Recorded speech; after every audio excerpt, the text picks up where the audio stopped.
Bonjour à tous et bienvenue sur la chaîne Commentaires et Dissertations. Dans la vidéo d'aujourd'hui, nous voyons avec toi comment faire le résumé d'un livre. Reste bien jusqu'au bout de cette vidéo pour bien écouter tous les conseils. Avant de débuter, comme toujours, merci vraiment de t'abonner si ce n'est pas encore fait, de mettre un pouce, de commenter et de liker, ça nous aide à faire connaître cette chaîne. On démarre tout de suite. Nous allons catégoriser notre approche en fonction du genre littéraire auquel appartient l'œuvre. Si tu n'es pas familier avec la question des genres littéraires, regarde dans la description et tu trouveras un lien qui te permettra de revenir sur la fiche de cours où nous t'expliquons cela très simplement. Revenons à la question, comment résumer un livre? Tu l'auras sûrement remarqué, il est plus facile de résumer un roman qu'un recueil de poésie. Commençons donc par le plus simple. Le récit. Comme tu le sais, un récit, que l'on parle de roman, nouvelle ou conte, repose sur 4 éléments. Premièrement, l'action, il s'agit de l'intrigue telle qu'elle est relatée dans l'œuvre. Il te faut donc être capable de résumer les actions principales et éventuellement les actions secondaires qui ont entraîné les actions principales. Pour résumer cet aspect de l'œuvre, tu peux donc te proposer de répondre à la question, que se passe-t-il dans l'œuvre? Deuxièmement, les personnages. Tu dois être capable de citer les personnages principaux et secondaires ainsi que savoir comment ils sont reliés entre eux. Par ailleurs, il est parfois pertinent d'être attentif à leur description physique, morale ou à l'onomastique, c'est-à-dire au sens que l'on peut attribuer à leur nom ou prénom. Ces informations pourront être précieuses si ensuite tu dois exploiter ce résumé, dans un exposé, une dissertation ou encore à l'oral du bac.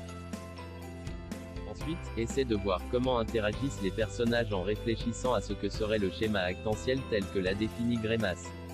Autrement dit, cela suppose de t'interroger sur les rôles que revêtent les différents personnages dans l'accomplissement de l'action ou de la quête.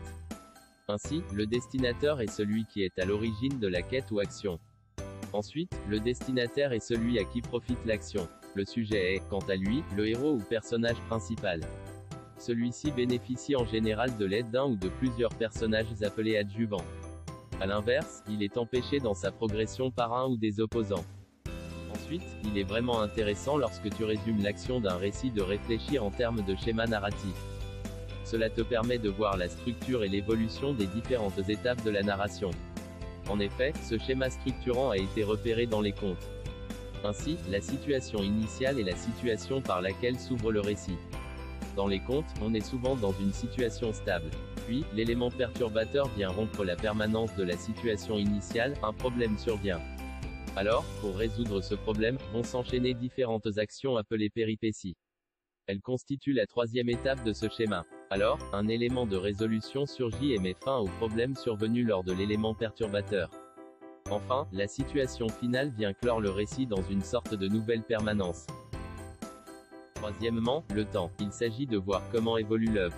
Effectivement, ce n'est pas pareil de lire un roman de 900 pages qui raconte 24 heures de la vie de quelqu'un ou un roman de 200 pages qui relate la vie de 3 générations de femmes. Essaie donc de voir sur combien de temps se déroule le roman, s'il y a des analepses, c'est-à-dire des flashbacks ou des prolepses, autrement appelés flash-forward. Passe-t-on rapidement sur certains épisodes alors que d'autres seraient plus détaillés? Et puis à quelle époque se déroule l'histoire? Ce dernier aspect est intéressant de manière à pouvoir contextualiser. D'abord, comment s'y prendre pour résumer un livre? De deux manières, soit tu as pris des notes au fur et à mesure de cette lecture, c'est alors idéal car tu peux reprendre tes notes et en faire une fiche de synthèse organisée comme nous te l'expliquerons ensuite, soit tu n'as pas pris de notes et il faudra faire appel à tes souvenirs. Cette dernière option sera moins facile à mettre en œuvre et ne te permettra pas d'avoir la même précision. Deuxième genre littéraire, le théâtre. Résumer une pièce de théâtre s'avère, en général, assez simple.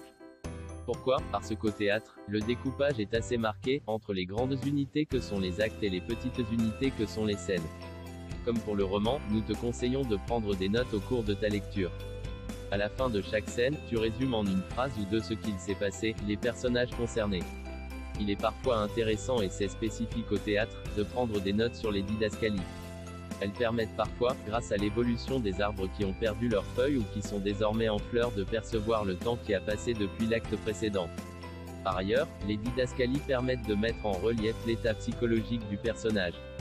Il faut également faire attention à la manière dont le personnage s'exprime, cette information trahit beaucoup de choses sur son statut social, sur son état. L'idéal serait de pouvoir faire apparaître les 3 temps forts d'une pièce de théâtre, l'exposition, le nœud et le dénouement. D'abord, l'exposition permet de répondre aux informations essentielles pour que le spectateur se repère telles que le lieu, le temps, les raisons de la présence des personnages et relations. Dans les pièces classiques, l'exposition occupait une partie ou la totalité du premier acte. Attention, car dans le théâtre contemporain, le dramaturge peut ne pas faire appel à une exposition mais choisir de faire entrer le spectateur de plein pied dans l'action avec un début in media res. Puis, le nœud et l'apparition du conflit. S'ensuivent des péripéties ou actions. C'est le moment où s'articule le nœud et le dénouement. Enfin, le dénouement justement. C'est le moment où le nœud des tensions se défait. Le problème trouve une résolution. Troisièmement, le genre de l'essai. C'est un genre qui n'est pas spécifiquement littéraire, il existe des essais philosophiques, historiques, scientifiques etc. Pour résumer un essai, il faut identifier une thèse, autrement dit, le point de vue développé. Puis, il faut s'attacher aux arguments avancés, c'est-à-dire les différents points sur lesquels repose l'argumentation. Enfin, il est important de voir quels sont les exemples proposés pour illustrer le propos. Ces trois éléments sont déterminants pour effectuer un résumé pertinent. Quatrièmement, le recueil poétique. Il faut alors s'intéresser à des thèmes récurrents, des personnages obsessionnels ou encore des lieux qui semblent avoir un ancrage imaginaire fort chez le poète. Il est également intéressant de voir comment évolue le recueil, y a-t-il un agencement chronologique des poèmes ? Ou bien plutôt thématique, il peut également être pertinent de relever les titres de certains poèmes forts ou encore des citations. Ces relevés seront très utiles pour faire une dissertation sans avoir besoin de relire le recueil entier. Enfin, pour te remercier d'avoir regardé cette vidéo jusqu'au bout, le meilleur conseil que l'on puisse te donner est quel que soit le genre du livre à résumer est le suivant: avant de faire ta fiche de résumé, lis attentivement la préface de l'auteur quand il y en a une.